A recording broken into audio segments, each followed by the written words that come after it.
Olha, eu acho que o podcast é um produto que faz tanto sucesso porque está muito atrelado à rotina de quem ouve. Eu acho que esse é um grande diferencial.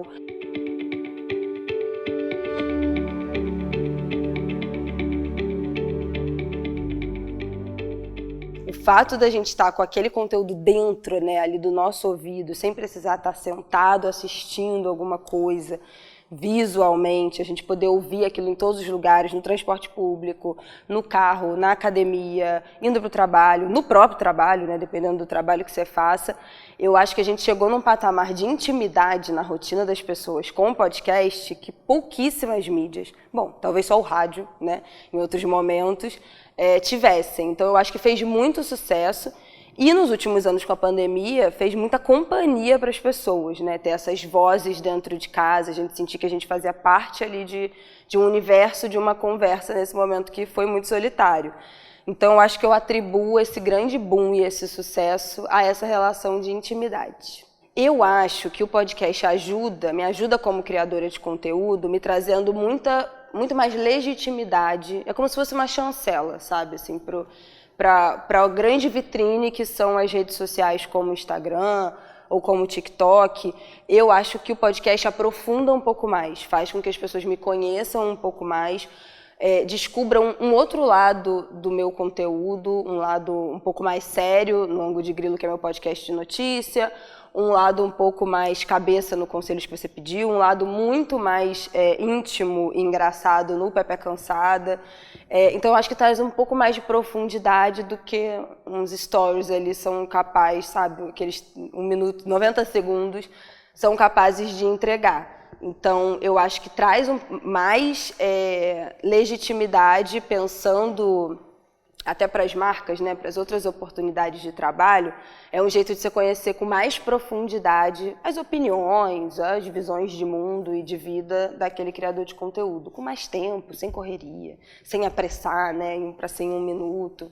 Então, eu acho que isso, para mim, é um ganho enorme, assim, é uma chancela muito grande da pessoa que eu sou, que eu não consigo mostrar nessas redes, nessa rapidez, mas com algumas horas, né, de podcast toda semana, eu acho que eu consigo.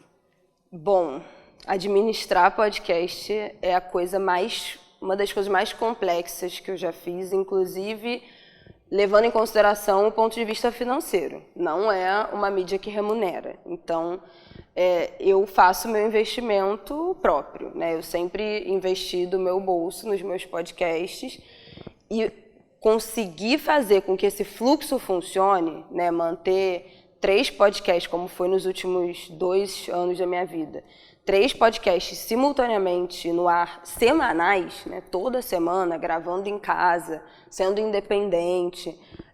O Conselhos eu edito sozinha até hoje, o Ângulo de Grilo eu editei por 2 anos, até meu filho nascer eu que editava, né, por quase 2 anos.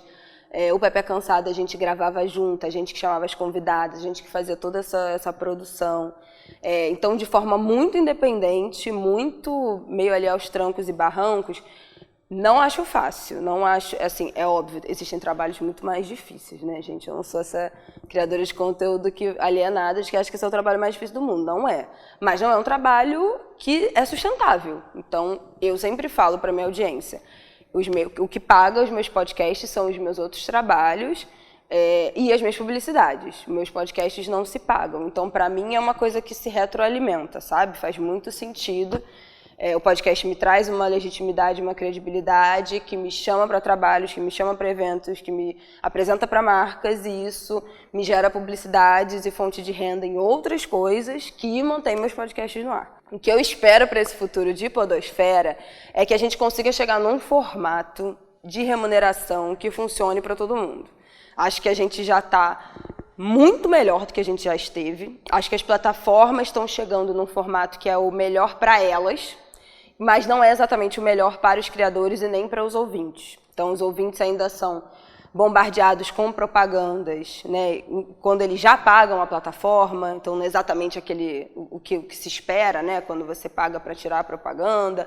Os influenciadores, os criadores de podcasts, os podcasts ainda não conseguem ter o apoio das marcas de um jeito que funcione. Eu acho que as marcas ainda não entenderam exatamente como chegar nesse patrocínio de um jeito que seja legal, que não seja maçante, que não seja chato, que não seja over dentro dos episódios.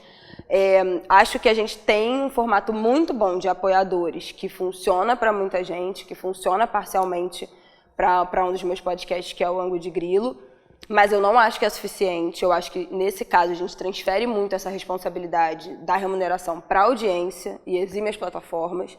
Então, eu não acho que é justo, não acho que é suficiente, eu não acho que a audiência vai ser capaz de remunerar adequadamente todos os 5, 10, 15 podcasts diferentes que a gente ouve toda semana. Eu, como audiência, não sou capaz de, né, assinar todos os apoios de todos os podcasts e criadores de conteúdo que eu consumo. Então, eu acho que é isso. A gente precisa, para o futuro, refinar um pouco essa relação monetária, econômica aí desse sistema entre plataformas, criadores e audiência. A gente já melhorou muito, mas ainda falta um pedaço.